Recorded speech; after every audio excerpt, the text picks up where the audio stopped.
Hey guys, welcome back to my channel. In one of my earlier videos, I actually shared how I keep track of my monthly credit card spending. Some of you noticed that I also included a column in the spreadsheet that tracked my monthly cash spending as well.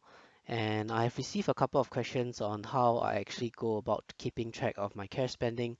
So in this video, I will share with you my personal journey and a simple and easy method I've been using to keep track of my monthly cash spending. When I first started working, I started using budgeting apps like Wallet. These apps are free on both the Apple and Android App Store. Basically, you just have to key in every single one of your cash spending into the app and classify them under the different categories. They have quite a number of categories like food, transport, shopping, and so on. It's quite a detailed process, and by entering your spending consistently, you actually get a very detailed tracking summary of where you spend your cash. After using it for about 6 months, I realized that these budgeting apps are really not for me, simply because it's too time consuming. Every time I take out my wallet, I also have to remember to take out my phone to record the spending. And sometimes if I forget to record them, the numbers just don't add up at the end of the month, and I don't get a very accurate summary of my cash spending at all. And also now that there are a lot more promotions and rebates you can get with credit cards, I end up not using cash as often as I used to. So it makes more sense to keep this entire tracking process simple. End of the day, I just want to get a very high level overview of how much cash I actually spend for this month. So these budgeting apps are just not practical for me, and I stopped using them altogether.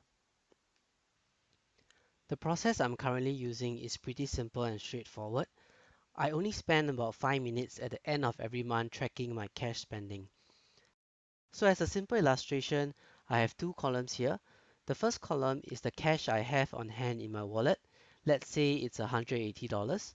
And the second column is the amount I have in my ATM account, or basically the account where you normally withdraw your cash from.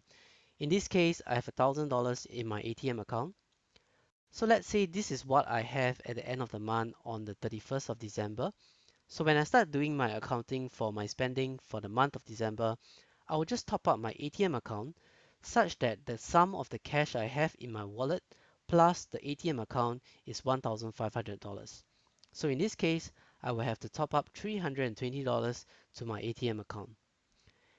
And when I start off a new month on the 1st of January, I have exactly $1,500 in both the cash I have plus my ATM account combined. And within the month of January itself, I would have spent some cash in my wallet, withdrew some money from the ATM, and spent even more cash. So let's say at the end of the month, on the 31st of January, I end up with $80 cash in my wallet and $900 in my ATM account. When I do my accounting for the month of January, I will have to top up $520 to my ATM account. And again, I start off February with exactly $1,500 in cash plus my ATM account combined. And the process repeats itself again in the next month. So you realize that the amount I top up to my ATM account at the end of the month is simply the amount of cash I spent for the month. This is a really simple and easy way to keep track of your cash spending, and I've been doing this for the last 5 to 6 years. So the next question you might ask is, why $1,500? Why not 500 or maybe even $5,000? So it really depends on the individual and their spending habit. For me, I don't use cash as often as I used to, and $1,500 is actually more than enough cash for me to spend in a month. I don't usually keep a lot of money in my ATM accounts because I always keep my savings in my other savings account where the interest rates are a lot higher. You can always change this $1,500 to any amount that suits your spending habit. So that's it for this video. I hope you have found this useful. If you're interested in a simple and easy way to keep track of all your monthly spending, whether it's cash or credit card, you can check out my earlier videos over here. I have also left the link in the description below. Thank you very much for watching.